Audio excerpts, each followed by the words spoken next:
Friend जय जगन्नाथ आसता आम टेस्टी आउ हेल्दी तो बरा किपर प्रस्तुत करा ता जाना उभय छोट पिला और बड़ लोक भी टिफिन करेंगे। तो भिडियोटा लास्ट पर्यटन देखते जानीपारे।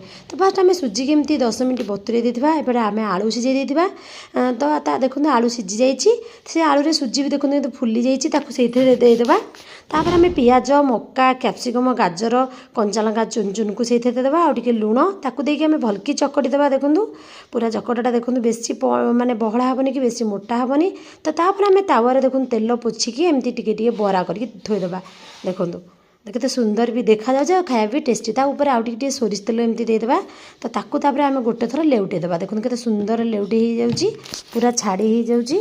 तो ताकू एपट सेपट करके दी थर आम एमती लेउटेबा। दुई पट जाक टिके ब्राउन कलर होगापर आम जाकि काढ़ा। देखो मुझे दी पट जाक काढ़ीदेली केते सुंदर भी देखा जाउची। देखूँ आ खाया टेस्टी। तो एमती थरे बनातु कमेंट जनइबे किपरि लागला। रहिली जय जगन्नाथ।